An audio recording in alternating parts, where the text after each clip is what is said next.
everybody, my name is Doug, and this is the Comically Incompetent Podcast. Each week we take a movie, we take a beer whose name or make has to do with that movie, and we talk about it.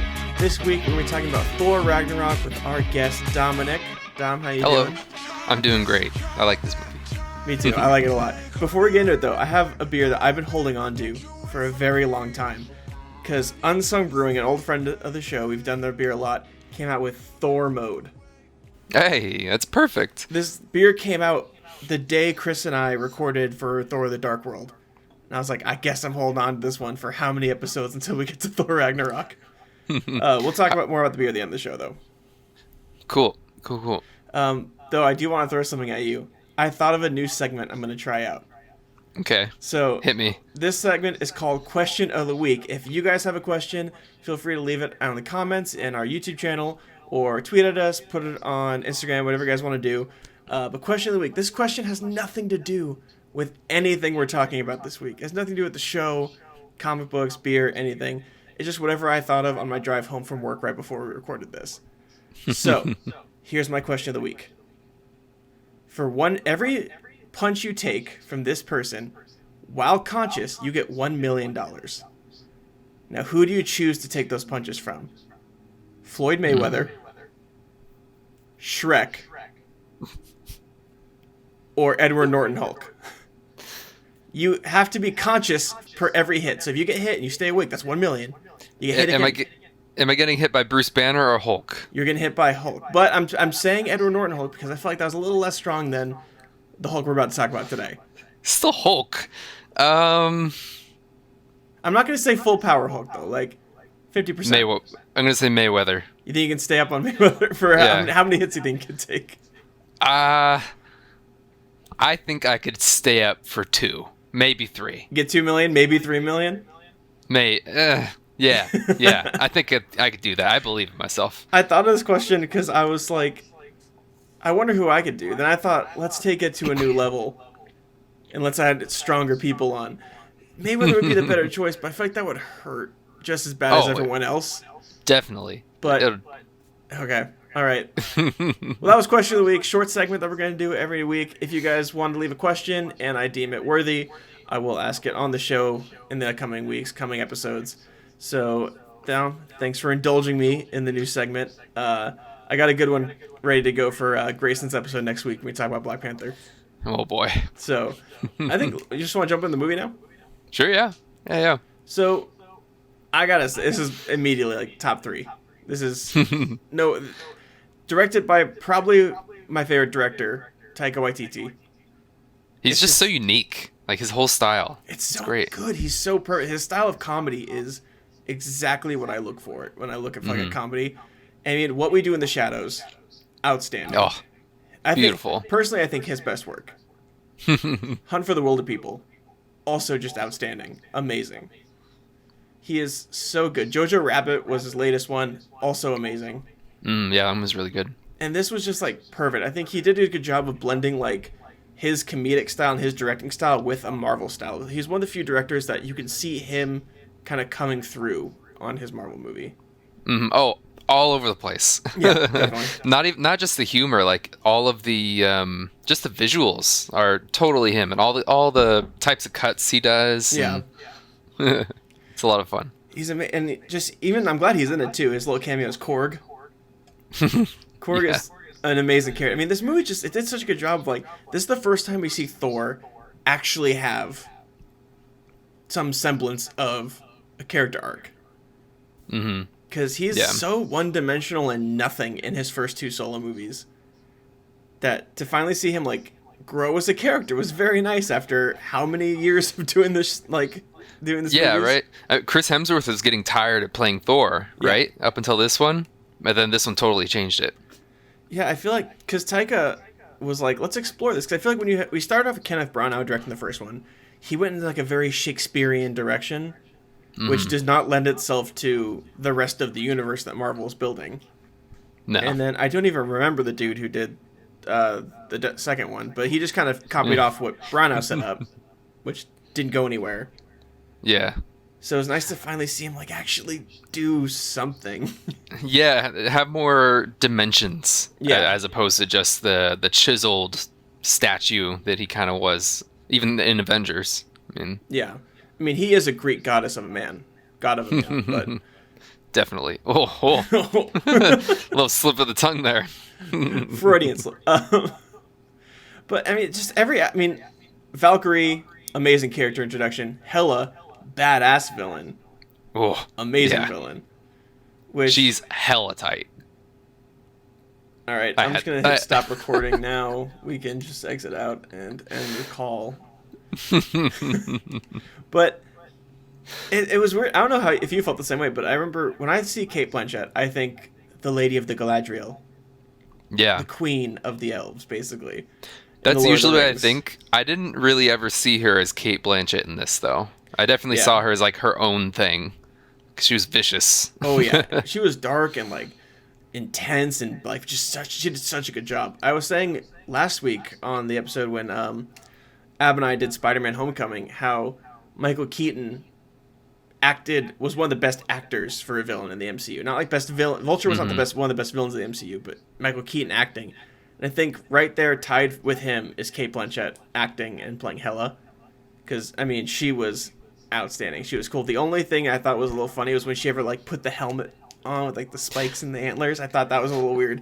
Yeah, well, and that was, like, 5 seconds in from meeting her. So it was just kind of like, oh, okay, all right. Yeah, I mean, she was so cool. I mean, and everything we got in this movie. We get so many cool characters, and we get to see Anthony Hopkins get to be funny because it's Loki as Odin, but he's still hilarious. Like when Thor comes, he's like, "Oh shit." Yeah. Oh, okay, so we have in the play that Loki set up. So we have Matt Damon playing Loki. Yep. Is it Brad Pitt? No. Who's playing Thor? Thor. It's one of Chris Hemsworth's brothers. That's who it was. Yeah, the I other think Luke Hemsworth? Yeah, it's the third one. Yeah, the one I know the least probably. Isn't he like a doctor or something? I don't think so. I think he's an actor, but I think he does smaller. I think he's like TV actor. I don't know where I pulled that from. I don't know either. It sounded right. Well, because then we have Sam Neill playing Odin, who plays Odin in the play, and in Jurassic Park he plays a doctor. I'm trying to make that reach for you. Oh. And so, but which Sam Neill's worked with Taika a lot, so I feel like that was pretty funny. And Matt Damon making his cameo, which now we can't use Matt Damon ever again because now he's an actor on Asgard. I mean, canonically, there's no way to use him. There's no way. Which is fine. I think that was a good way to use Matt Damon. Well, I mean, what other character would he have been? I feel like he would have been good playing like. Because I read some Nova comics, and Nova's dad was part of the Nova Corps and a hero, but then it passed down to like the Nova character that we know. So I feel like maybe he could have been like a good like the dad in that. Maybe I don't know. I'm reaching here because I can't picture him playing anyone really. Yeah, I mean maybe like Hawkeye, but that obviously wouldn't play. I could have played Hawkeye. Oh. Coming out with the hot ones today. I don't know if that is. It's not like I feel like it's not that hard for Hawkeye. No, at this point it isn't. For anyone else, I couldn't do. And also, we get Jeff Goldblum in this. See, Jeff Goldblum stole the show as usual. Whenever he's like a supporting role, he always steals the show, in my opinion. Anyway, he was the perfect Grandmaster. Yeah, perfect. He was crazy and fun. Which we also get Doctor Strange for a second, which I thought was a little weird because. I thought that was pretty fun. It was fun. I liked it a lot. Yeah, it expanded him a little bit more. Yeah, because I thought it was interesting, though, because at the end of Doctor Strange's movie, we get an end credit scene that implies I feel like he's going to be a lot bigger character in this, because he tells stories like, I'll help you find Odin, and which I thought was going to be the premise of this movie. And then he's only in it for a bit, but it was cool to see him, like, full Sorcerer Supreme, because last time we saw him was at the end of Doctor Strange, where he's like, okay, kind of getting it, he saved the world, but with help. So it was interesting to see him go full Sorcerer Supreme for a second. And Loki is also great in this one, too. A lot of good Loki. He was falling for 30 minutes, Doug. I love it. And, like, when he sees Doctor Strange, just, like, throws out the knives. Yeah. He's always got his knives ready to go. Yeah, where are those? Are they, like, part of him? Does he just, like, spawn them? I would assume spawning them. Spawning them into his sleeves? I don't know. Ugh, sounds gross. But I mean, this movie just has so many amazing characters and like so many great actors that come in with it. Like Carl Urban comes in and plays Scourge. Oh yeah. Forgot that was him. And I don't remember her name right now. I have to look it up. But the woman who plays the Valkyrie. No, not the Valkyrie. Tessa Thompson plays Valkyrie, but the woman who plays the Grandmaster's like right hand. Oh, her. She's hysterical. I love her in this, and I loved her in Hunt for the Wilder People.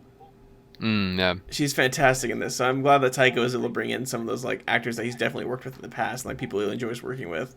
Because I mean, he is such an amazing director. The dude has so much talent. He's like finally kind of starting to hit it because like Hunt for the Wilder People and What We Do in the Shadows, like they're relatively big. But, like this was like what put him like into mainstream American media. Yeah, those two they're almost like not cult classics because they're not really classics yet, but they're definitely culty. Yeah, and I feel like maybe outside the U.S. he's a lot bigger, but doing Ragnarok brought him like now like a lot of he's a household American name now, which is really cool to see because I feel like when a lot of people think of New Zealand, they don't think of movies and like movies coming there. Besides, like Lord of the Rings was shot there and made by a Kiwi, but it was interesting. I feel like that's really cool to see another movie, like another big name come out of New Zealand. It shows like how big their media is because they have so many like Weta Workshops is there. Because of Lord of the Rings, like I feel like it hit big there and brought a whole new film culture to New Zealand, which is amazing because I love New Zealand. Yeah, it's cool to get their personality into the limelight in the industry.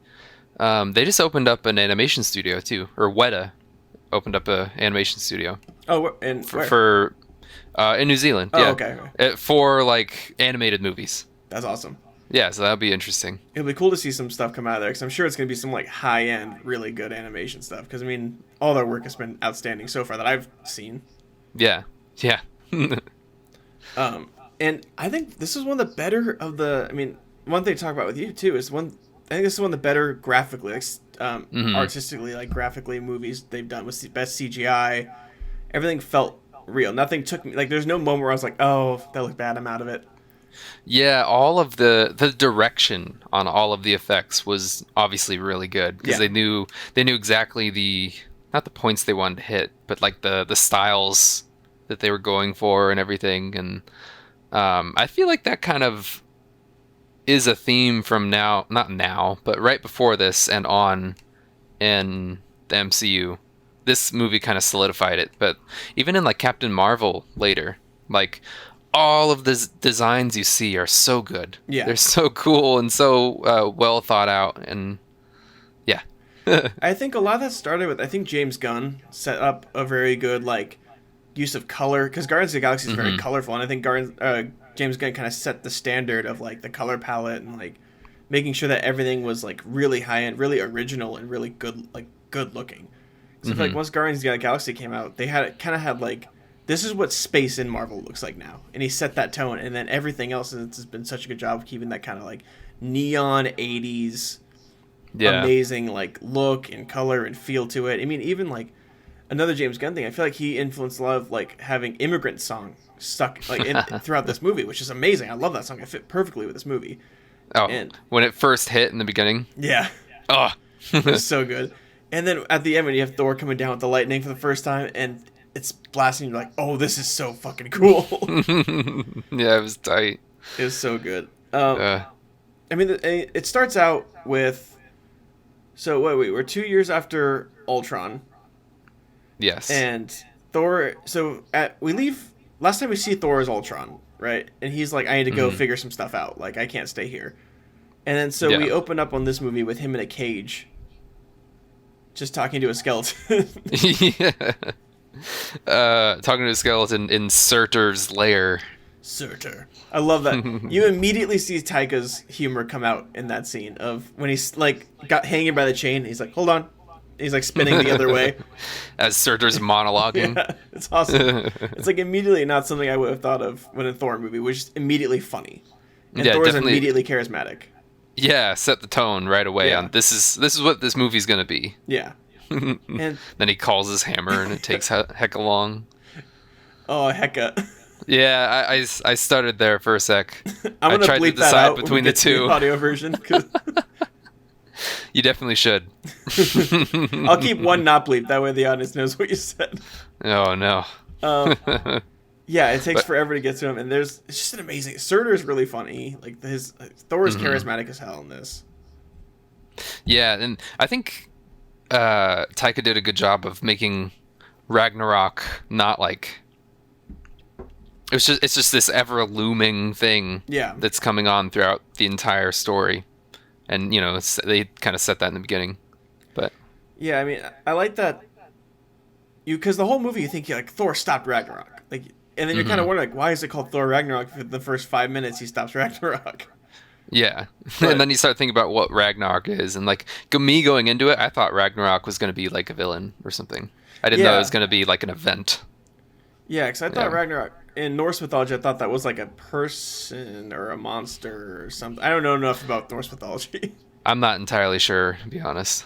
A lot of my Norse mythology comes from the video game Smite, because you can play as certain Norse gods, and that's about as much as I know. I thought you were going to say God of War. A lot of It's a God of little War bit. It is bit in there. has been there. They also, I think they kind of mix some mythologies in God of War too, right? Because there's a lot of Yeah, like Zeus mentioning and stuff in God of War. yeah. Ah, great game. Can't wait for the second one. Um, sorry. And then I like so Thor escapes that and he goes back to Asgard and he realizes that Loki is pretending to be Odin the whole time. I love that scene. Just it's a hysterical scene. Like a lot of like character development, a lot of character come out of these people that were very one dimensional, like we said in the past few movies that they were been. Like Loki is so one dimensional. Like, oh no, Loki tricked you again, Thor. Arr. And this one was like very different. It was very good. Yeah. They got to flex their acting muscles a little bit further in Yeah, different directions. Sounded weird. makes sense. I'm in. I believe what you said. Yeah. Okay, so when he gets back to Asgard and Scourge is, Shake weight. yeah, he's doing a shake weight. First off, why would you put someone named Scourge in charge of like the most important transportation system in the entire realm? Anyway, That's true. where's Heimdall at the moment? So they think he's a traitor to the throne, Oh yeah, forgot about basically. that. So he's like just hiding and hiding. So Hmm then Loki put Scourge in charge, and he's trying to impress the two Asgardian women by doing a shake weight and showing that what's the name of his guns from he got from Texas? I just had it in my head. I forgot something and destroy. Yeah. Oh, destroy Des and Troy. That's Put what them it was. together and they destroy. It's so So stupid. dumb. I love it though. I love Carl Urban. That's our second Lord of the Rings character. Yep. Which Oh. we also missed like the introduction of Hela, and because she immediately comes in 110%, breaking Mjolnir. Yeah, right after Odin's death, she comes through that portal, and was that in the trailer? I don't remember where the hammer broke. Yeah, I think you it don't was. see it like break, but you see her grab it, and then you see it Yeah. like crack, and that's I think as far Yeah, as you get in the trailer.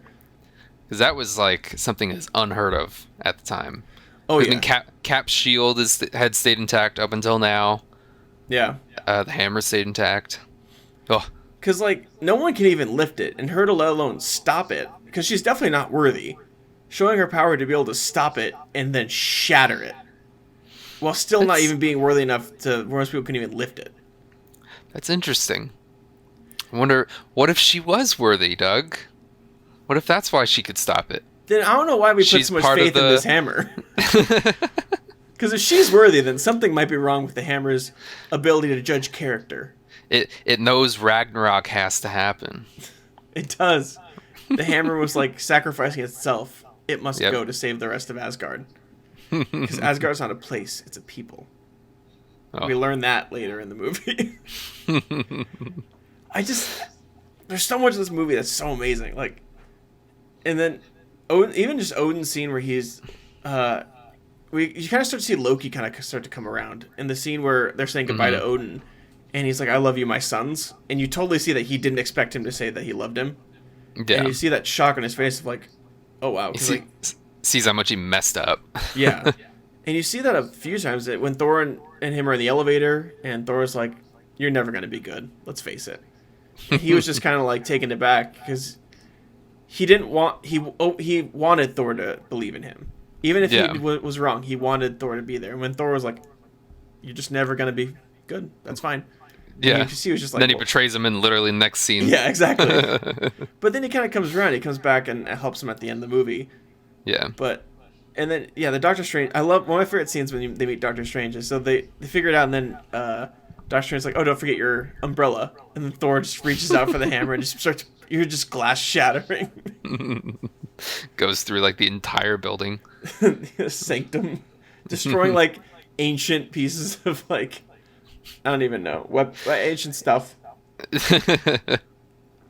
I think you're gonna need that beer glass refill spell that Doctor Strange had. I am. We're like 10 minutes in of this. We're already halfway done. I got this so long ago, and I tried it, and I couldn't help it. I ended up drinking the other 3, and I was like, I need to save one for the show. I need to save one for the show. So this has been sitting there waiting for I don't know how long. Well, so after we meet Hela, sorry. You're from Northern California. We can appreciate the Hela. I gotta stress it as much as I can. But yeah, so after we meet her, Loki freaks out and calls the Bifrost and screws everyone over because they take Hela straight to Asgard. Yeah. And she knocks both of them out of the Bifrost. And then they end up on, what's the name of the planet? Sakaar. Sakaar, yeah. The only way I remembered that is because I remembered Jeff Goldblum saying it. Yeah. He was saying, like, you gotta remember his voice. On other planets, I would be millions of years old, but here on Sakaar. Yeah. He's awesome in this. Yeah, you're right. Loki does fuck that up so hard that he takes Hela straight back to Asgard without either Thor or Loki making it back to Asgard. Yeah, and Odin literally just said that's where she's going to be strongest. Yeah. It's insane. Which, I think it's funny that, because Loki gets kicked out of the Bifrost first, and then Thor, like, maybe a minute later, and they arrive, like, a minute apart, but Loki's been there weeks because time works so differently on Sakaar, which reminds me, like, of, what's that ice planet or not the ice planet, the water planet in Interstellar? Well, it didn't have a name, but yeah, the water planet. Yeah, with the waves. The one around Gargantua. And then they get back, and the dude's aged like 20 years, even though they're only gone for like 15 minutes. Ugh. Yeah. That's heartbreaking. We'll do that movie eventually. It's a crazy concept, just time being warped. It's really interesting, because, like, to do it... Yeah, I don't know, it blows your mind a little bit. So they're on Sakaar, which we meet Valkyrie, played by Tessa Thompson, who immediately one of my favorite characters. She is badass. She's an amazing actress. I love Tessa Thompson. Yeah. I think the first time I saw her was in the movie Dear White People. Oh. She's amazing. Absolutely outstanding actress. Westworld kills it in that. Mm-hmm. I know I've seen her in other stuff. I just can't put my finger on her. I'm sorry. It's okay. Yeah. So we meet her. She saves Thor. Quote unquote saves him. She's a drunk who just is trying to get some money by selling Thor to the Grandmaster, basically, to become one of his champions. Oh, well, yeah. Well, so was that the original plan, or did he get to be a champion because he was like, I want to fight your champion? I think that was the plan, because I actually don't know. I don't know. Now that I think about it, I don't remember them strictly saying that she was gonna do that. She was just gonna bring him to the Grandmaster. Yeah, and then Grandmaster said, you can earn your freedom if you fight my champion. Yeah. Which, we can't miss the Stan Lee cameo of they call him like the old crazy man who cuts Thor's hair. Is that his like name in the movie? I don't know. Thor's like, some crazy old man cut my hair. When he's talking to Bruce. Yeah. That was an amazing cameo. Chris Hemsworth, hot as hell. I would prefer him without the wig. Yeah, I think I agree. He looks a lot better without the wig. He looks a lot less, because it I think displaces him from that Thor, that one-dimensional character that we'd had thus far, and makes him his whole new character almost. Yeah, that's what I was gonna say. The cutting of the hair was symbolic of stripping him of his past regality. I That's don't know if good. I'm pretty sure that was a word. I didn't even question it until you said that. We gotta cut your hair, then you'll be stripped of your past regality. Oh my god, my hair is so long. Oh, you can't even see it because it's green screening it out. We get the idea based on how far off you went. Yep. It's quarantine. I got it too. It's why I'm wearing a hat today. Yeah, I'm usually wearing hats. Oh boy. Hold on, I gotta fix this. Oh yeah, so we meet Korg. I Korg the love Rock Korg. and his what's the insect's name? I don't remember. Meek. Yeah, Korg's line is like, I'm over here at the pile of rocks talking to you. It's like, my name is Korg. I'm made of rocks. No need to be afraid of me unless you're made of scissors. His revolution failed because he didn't print enough pamphlets. Oh god. What's he say? Something like, and my stepdad, who I hate. Yeah. The only people who showed up are my mom and my stepdad. He's such a good character. I love the scene where Thor talks about his hammer. Oh my god, you rode a hammer. He's like, no, the hammer rode you on your back. It spun you around. Yeah. Oh my god, the hammer pulled you off. He's so funny. Yeah.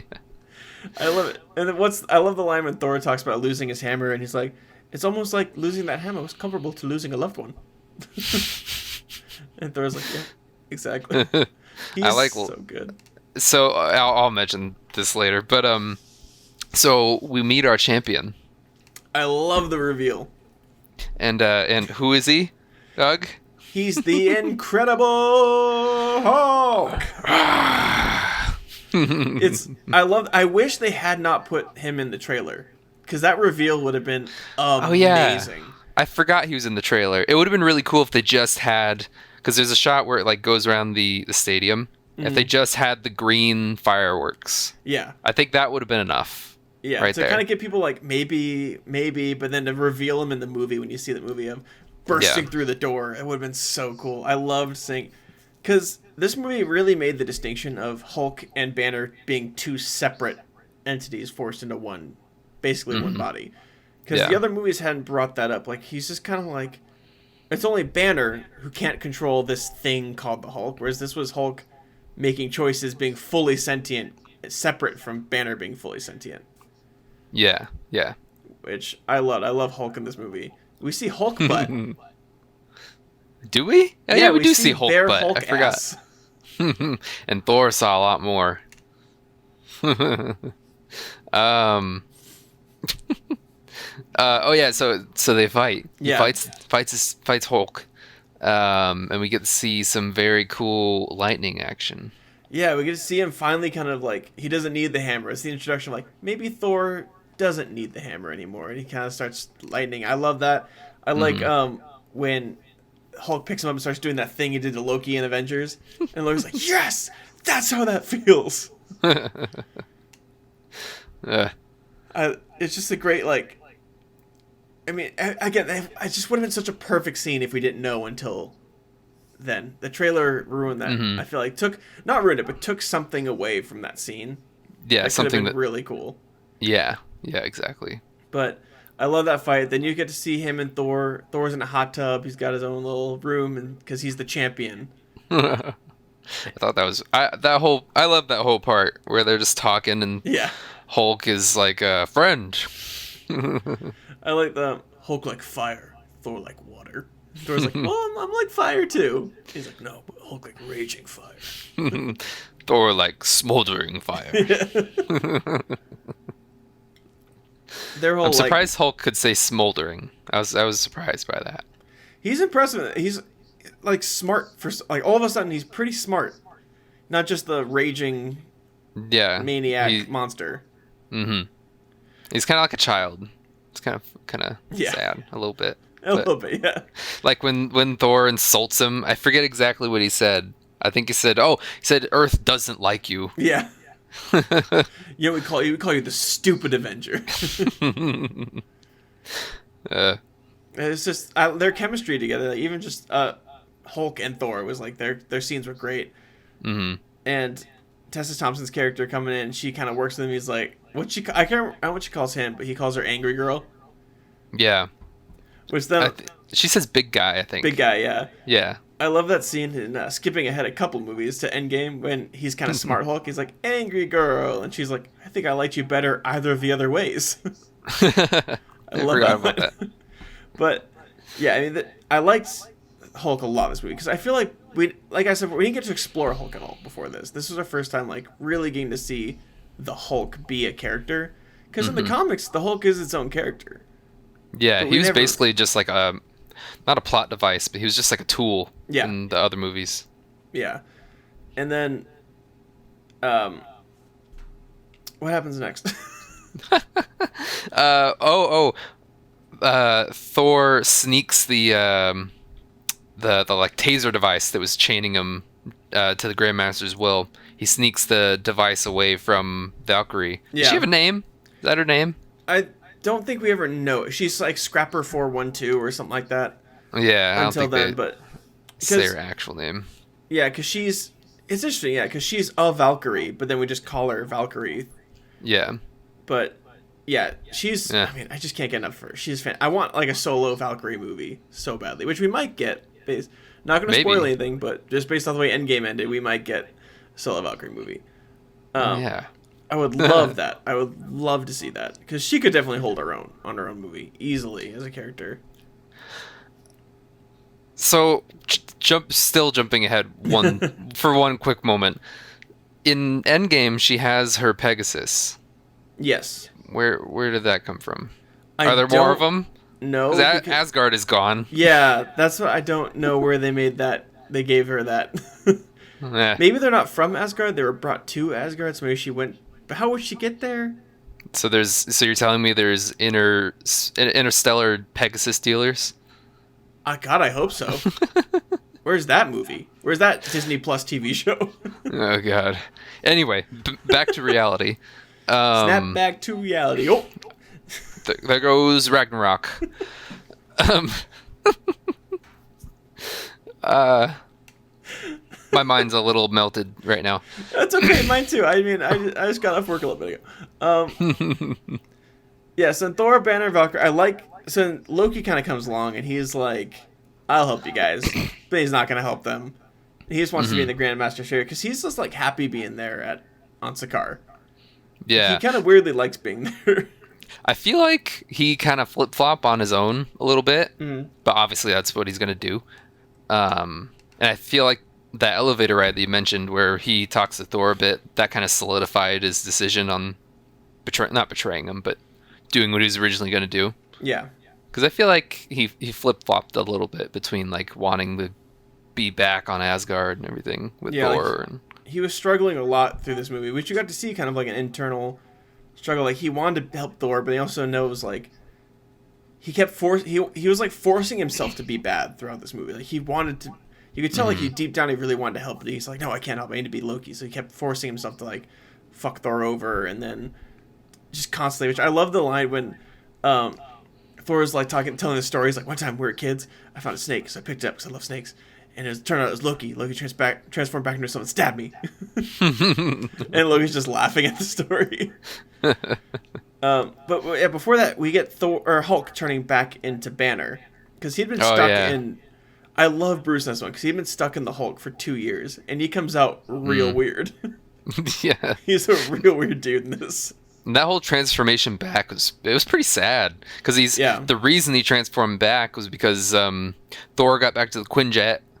And he was going to fly off, and then Hulk came in and smashed like he usually does. Yeah. And then he saw the video of Nat, Black Widow, playing from Ultron. Yeah. And that triggered him. Yeah, which I'm a little bummed that after this movie, their relationship didn't matter. They just kind of wrote that out. Do they? Nothing ever happens after this movie. Like the only time... I don't even remember the scenes that they're in together after this movie. Yeah, there's one in Infinity War, and he's like, "Hey, Nat," and she's like, "Bruce," and then that's it. That's like the only times they really interact in like that kind of way. Because then Falcon says something like, "This is awkward." Yeah, I remember that. And then that's kind of they talk other than that, but it's nothing about like the relationship. Now it's like kind of what's going on in the movies. But I did like that they put that in because there's that really cool shot where you see Banner, he's like normal again. And he's looking at the screen, and he sees the Hulk. What happened? Like how the Hulk got to Sakaar, and it kind of they line up his face with the Hulk's face. Mm-hmm. Yeah, it's like the same. Yeah, I think that was really foreshadowing what happens of him becoming like Professor Hulk. Mm-hmm. Which I think is the name from the comic books, Professor Hulk. I was about to ask. I'm pretty sure it is. Yeah. Yeah. Which I love that. I can't wait because you're going to be on the Endgame episode, so we're going to have to talk about that when we get there. Yeah, I mean, I love the relationship there. I liked when Hulk was Banner again, and we get to see him kind of being weird because he's like, I was stuck in the Hulk for 2 years. And yeah, it's just too much about this movie that I love. Like, there's nothing about this movie that I feel like doesn't live up to the standard that, like, that a Marvel movie should be. Yeah, this was it set a new standard for what Marvel movies should be. Because the only ones I like more than this come besides Iron Man come after this movie. Mm-hmm. Yeah. It set a new standard of character development and character just like setting up new characters in a way that like Valkyrie's not in this movie a whole lot, but you know enough about her.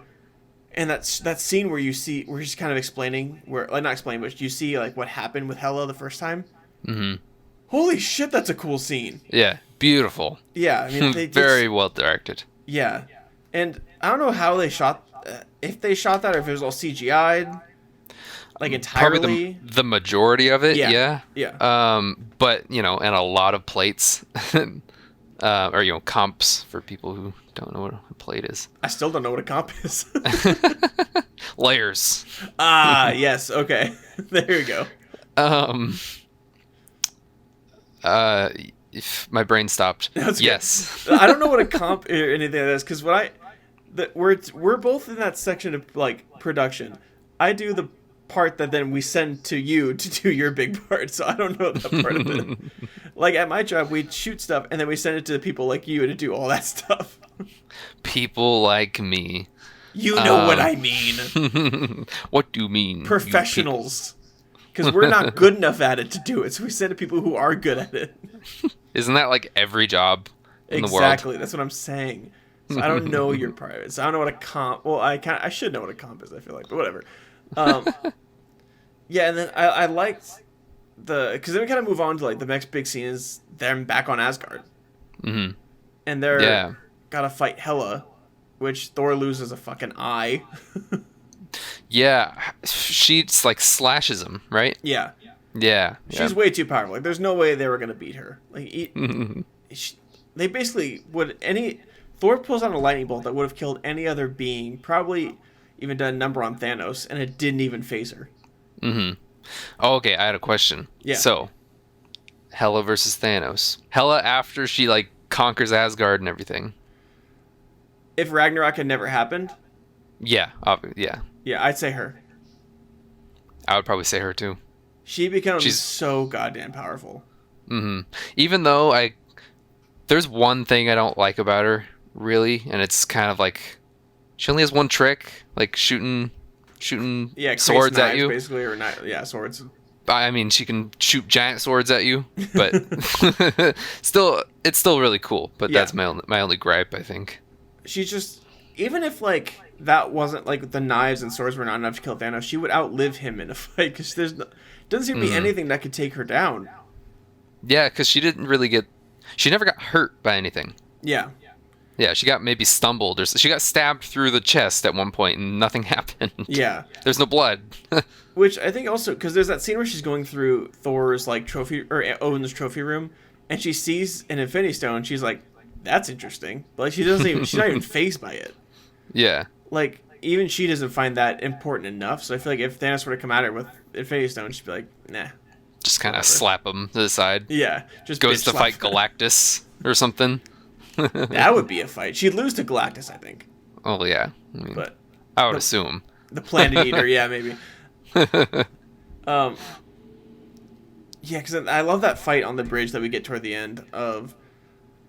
Banner turns back into Hulk. He risks everything to turn back into Hulk, which I love that scene of he jumps out of the plane, just lands as Banner, basically probably dead or dying on. Definitely died. He was just like a limp rag doll.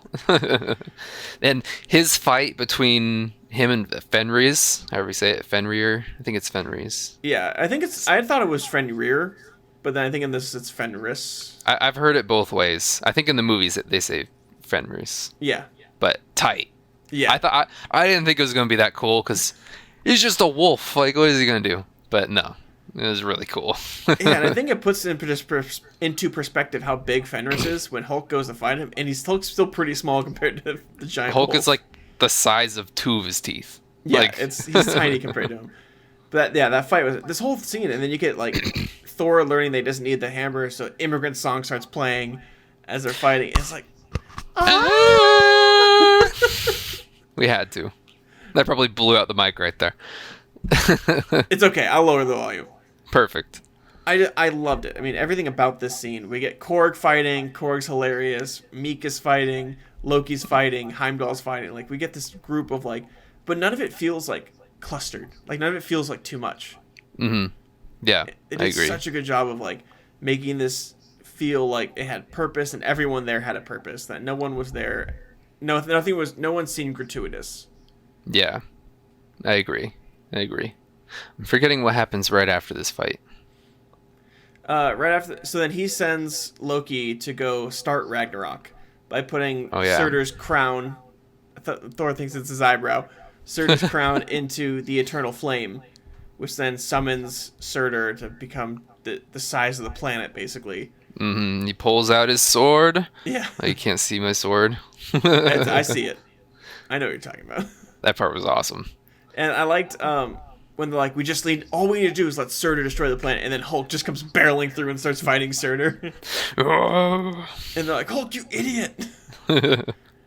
Big monster. Yeah. Yeah, it was great. And the Asgardians are able to escape because Scourge... So Scourge, we didn't talk about this too much. Scourge becomes basically the right hand of Hela because he had no choice. And yeah, she murdered everyone in the room, and he was like, I'm just a janitor.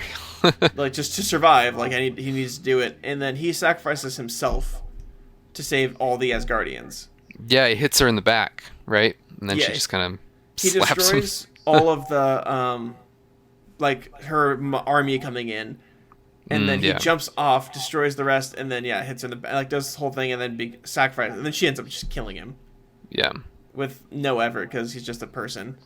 Yeah. But I like that arc for him. That we get one character who has like a full arc in just one movie.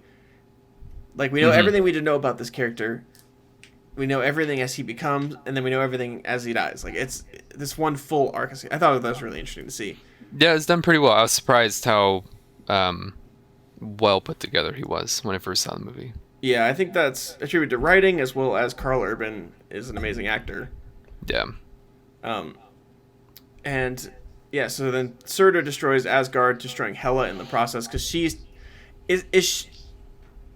tied to Asgard. Like, yeah, right? They never explained how she like gets her power from Asgard, but she's like crazy strong there. Yeah. So, like, whatever it is that because as long as Asgard's alive, she's powerful. But I think, do you think technically she could, if she wasn't on Asgard when it got destroyed, she'd still be alive, just she wouldn't have her power, right? Yeah, she wouldn't be as strong. Because on Earth, she could still stop the hammer, apparently. But Asgard was the thing then. Yeah, but then when she got there, she was, like, god level now. Yeah. Which, if that was her, not god level. Yeah. She was at 1% of her power on Earth. What was that video? Don't make me assume my ultimate form. Was that the McDonald's video? Yeah, that woman on like drugs trying to break into the McDonald's through the drive-thru window. Nuggets. Yeah. Yeah, I mean, she was insane. Like, there's no way around. Like, she was an insanely strong villain, to a point of like, yeah, if Asgard had lived, she probably could have destroyed how many realms? Yeah, she would have taken them all back over. Yeah, and then it was interesting to see that, you know, we as Odin being like a fatherly character throughout the entirety of the Thor like franchise, to see that he got to where, like, Asgard, that we think of like such like this perfect, like, almost utopia, having got to where it did by killing and murder and like pillaging all this stuff, like, going through all these realms, and that's how they've got control of the realms. It's interesting to see that because we don't. It's interesting to see what we consider the heroes as the bad guys at one point, especially Odin, and knowing that he got to where he did and got to his power by killing and cheating and using Hela to basically destroy these realms that we thought that he ruled over so with love, basically. Yeah, she was his right hand. I mean, the victors write history, so yeah, that's true. That's just how it goes. That was deep. That was really deep. It was a little bit. It was in there. I liked it. I think some of the big, most important thing. I think the thing that's interesting about this movie is that as we kind of get to like some of the end credit scenes, is when like they're on the ship, the Asgardians have escaped. Loki's there. They're kind of Thor's the king now, and they're getting ready to start over. And we see Thanos' ship come up on their ship, and I was talking to my girlfriend about that as I was watching Ragnarok. I was like, it's crazy to watch that after seeing what happens and understand, like, because was like, whoa, I wonder what's going to happen. And then Infinity War takes place 20 minutes later, and you're like, holy shit. Yeah. It went from like, ooh, I wonder what that is, to like, so on. Spoiler alert if you haven't seen Infinity War or Endgame or anything right now. Everyone's fucking dead. Yeah. Like 90% of their population is just gone. And it was just insane because we end this movie like such a high note. Like, Thor's the king, Asgard's ready to start over fresh and new, and you think like you're so happy for them. And then we see kind of the ship pull up, and then in 2 movies from now, it's all over. 50% of Asgard is gone. Heimdall's dead. Everyone's dead. Like, jeez. It was just such a hard cut to like moment that you don't understand when you watch it the first time. Because I remember seeing it in theaters going, ooh, I think that might be Thanos. To seeing Infinity War going, it was fucking Thanos. Yeah, I mean, it's kind of the same thing with Thor being in the cage. That scene in Infinity War set the stage for, this is what this movie is. Like, buckle up. Yeah. I remember seeing Infinity War, and you see those 2 main characters, die. And then the logo for, like, Infinity War comes up. I was like, oh my god, that was just the intro. Like, what's happening? What's this movie going to be? There's still 3 more hours of this. It was insane. How long was that? Yeah. Like, I was saying how I think a couple movies ago that it was, I think Doctor Strange was kind of the start of, like, the end of this series. Mm-hmm. And, of the saga. Of the saga. And I think this is the movie that kicks it off. Like, and then because the only thing between this and the end is really introducing Black Panther and Wakanda before we get to Infinity War and Endgame and the end of what is 11 years in the making of just this intense story that comes. This is like the start of that arc, like the start. Like, Doctor Strange, I think, was kind of the beginning. Like, this is really like, get fucking ready. Like, shit's about to go down. It's the climax. Yeah. Because if you look at the saga as one long storyline, this is the scene right before the climax. Like, this is like what brings us to that climactic scene in the end, which is going to be Infinity War and Endgame to wrap up what is like 11 years of movies. But, I mean, it's just the impact that this movie had, I think, has changed a lot of what the humor was for the series. This changed Thor as a character, made Thor way more likable in Infinity War and Endgame. Because I think without this movie, I don't think he would. I don't know what they would have done with Thor when they got to an Endgame, especially, but it wouldn't have been as good. Yeah, I agree. Movie. His normal pageantry wouldn't have worked, I don't think. No, especially Fat Thor. Yeah. But because I remember saying with Chris in the first 2 Thor movies, he's kind of just a dick that you don't relate to in the first 2 movies. So to finally have him be a character that, like, is funny, is charismatic, we can relate to his problems. He's a well-rounded character all of a sudden. Because every other act, like, Iron Man got his arc started in Iron Man 1. Captain America in the first Captain America. Thor in his 3rd movie finally got an arc going. Like, we finally get to see a character development. Yeah, they had to downgrade him from Prince status. Yeah. Get him down to our low level of... Well, because I think of it as, like, you're someone who really enjoys, like, Man of Steel and Superman. So to see Superman, because I think that was one of my big problems with other Superman movies, but Man of Steel did a good job of it, was bringing Superman to our level. that we can so that we can finally relate to the character. Yeah. I think this movie did a good job bringing Thor down to our level as well. Of like, okay, now I can see what he's going through. Now I can relate. Yeah, exactly. You don't get that. It's like if you watch they're good movies, but Superman movies before, you don't relate to Superman. Yeah, you can't because you're not super. Yeah. I mean, that's just what it comes down to. Yeah. And I mean, when you're taking bullets to the eyeball, it's hard to relate to that. I forgot about that scene. How could you forget? It's been a long time since I've seen the movie. You blocked it out, probably. It was a good movie. I remember liking it. It's just been a long time since I've seen it. I was like maybe 6th grade last time I saw that movie. Yeah, I guess it is that old. Jeez. But it was good. It was nice to finally be able to take Thor as a character and like actually sit there and go, okay, I can see him now. He's funny. Like I like him now because I didn't like him before this. I like him in this one. Mm-hmm. Yeah, I totally agree. And sorry. I chugged the beer. We get another post-credit scene that's kind of pointless. Grandmaster crashes, and then the former like junkers basically just we don't know what happens to him, but he's probably gonna die. Yeah, probably. Who knows? Yeah. Before we kind of get to the beer, is there anything else you want to talk? Any other points you want to bring up? I don't think so. I mean, this movie was pretty straightforward. Yeah. But it was great. It was a lot of fun. I'm looking forward to Love and Thunder. Oh my god, that's when we talk about. Yeah, I'm so excited to see how that next goes. year? I think it was supposed to be. I don't Okay. think it is anymore. Well, actually, maybe because I remember seeing on Twitter, Taika Waititi tweeted that he was on set again for something. I would assume maybe Love and Thunder started shooting again with like COVID restrictions. Mm-hmm. But it'll be interesting to see because I'm really, really excited for that. I want to know if it's going to be like, spoiler alert again. It was going to be Thor and the Guardians, or is it going to be because that's kind of where we left it, or is it going to be Thor and Valkyrie or Valkyrie? Because I know we have. This is not a spoiler thing. This is if you watched Comic-Con 3 years ago. Natalie Portman's going to come back as Thor, which I don't know if it's going to like as because in the comics they did a Thor that was female. Oh, huh? Yeah, Yes. I forgot about that. Yeah, that was a couple of years ago. Natalie Portman's going to come back and be Thor. So I don't know if maybe it's going to be maybe Chris Hemsworth is done. It's going to be passing of that mantle onto Jane Foster. That would fit with the theme of the other movies, like Captain America passing on the torch. Yeah.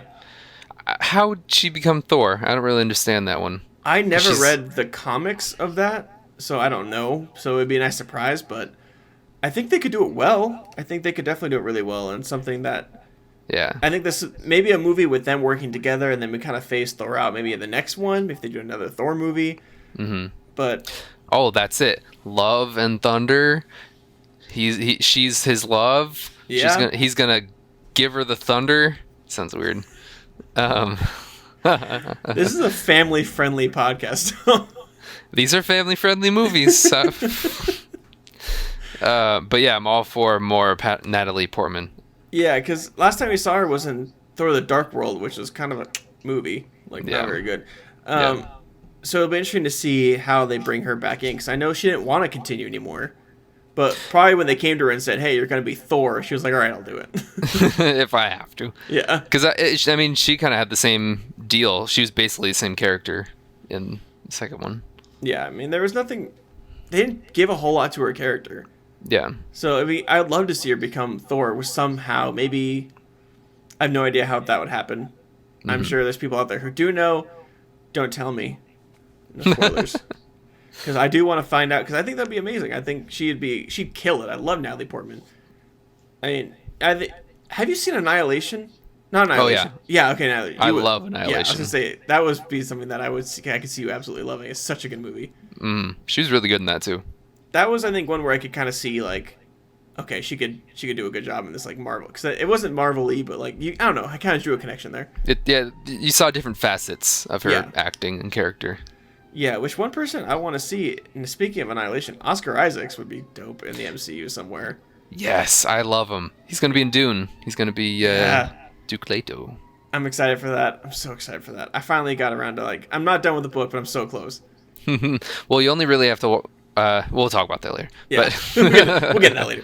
Yeah. We'll have to do a review for the movie after that comes out. we'll have to. We'll do that because I'm very excited for that. Yeah, I'm excited to see Thor: Love and Thunder. I want to know how that's going to go because they've kind of left him with the Guardians last time we saw him. So is that going to be? That could be a lot of fun. That would be a really fun series. It might be a lot of characters for just like a Thor movie. Yeah. Unless they like divided the team in half or something. But yeah. Yeah, which they kind of did that in the Infinity War. Kind of split up Thor and the Guardians and kind of made that work still. Thor with Groot would be, or Thor with Rocket would be great. I was about to say that. Yeah, he was with Rocket a lot in Infinity War, so that would work. That would work really well. Yeah. And the more Rocket, the better. If you ask Love me. Rocket Raccoon. Oh my god, one of my favorites. All right, then we jump into the beer now, if you're cool with that. Sure, yeah. So this beer is called Thor Mode from Unsung. We've used Unsung a bunch throughout this show. Not in a little while, which is nice to finally get something that we could use them again. It's a hazy IPA with Citra, Enigma, Eldorado, and Azaka hops. It is part of their Nebuloid series. It's really good. I really recommend it. They have their tap room in their brewery in Anaheim, California. So, like Disney, Anaheim is that area. Everything from them is amazing. Like, there's nothing from them I've ever had that I'm like, but like everything is so good. They have a lot of different flavors. They do sours, they do IPAs, they cover kind of everything, and they're really, really good. I'd highly recommend checking them out. We use them a lot because they're a comic book themed brewery, so works really well with our show as a comic themed podcast with a beer twist on it. So it works really well. Definitely check them out if you can. I think they might distribute other places. If you live in Southern California, I think go check them out. They're connected to the Anaheim Packing District, which is one of the coolest areas in Anaheim, I think. Great food, great beer. Highly recommend going to them. I normally say the percentage, but I can't find it. It's weird how sometimes they just don't say it on some beers. But it's really good. I chugged this thing. I had a problem saving this one for the show because I wanted to drink it so badly when I got the 4-pack. I got the 4-pack a long time ago. Like I said, I got it after Chris and I recorded Thor: The Dark World, which I don't know how long ago that was. Maybe like July or August. Ugh. And now it's October, so it's been a little bit. Yeah, definitely check them out. Support them for sure. They are part of this movement of support your local breweries. So even if you don't buy from them, buy from a local brewery. Support them. On the show, I try and get local breweries. I try not to buy the main big company beers that are mass produced. I try and go someplace local that they need the support. So definitely check them out or somewhere local by you. I think that about wraps it up. Before we say goodbye, don't forget next week we have Grayson on to talk about Black Panther as we end this MCU review series that's been going on since fucking June. Dear God. Don't forget we are on YouTube now, so check us out at Comically Incompetent on YouTube. Watch the video versions or the audio versions everywhere you listen to podcasts. Check us out on Instagram and Twitter. Follow us there. Leave questions of the week because that's something I really want to do. I'll have better questions in the future and more fun questions in the future as well. So please do that. Like, subscribe, whatever the fuck you do on all those things. And Dom, thank you so much for being here, man. It was fun. Yeah. Yeah, we'll have you back for Endgame with you and Grayson together. So that should be an interesting episode for sure. Oh boy. That's going to be a long one. So if you're watching on YouTube especially, it's going to be, so don't edit those. It's going to be a long one, so buckle in for that episode. It's going to be fun. All right. Well, thank you guys so much for listening or watching. We'll see you guys next week. Bye. Bye-bye.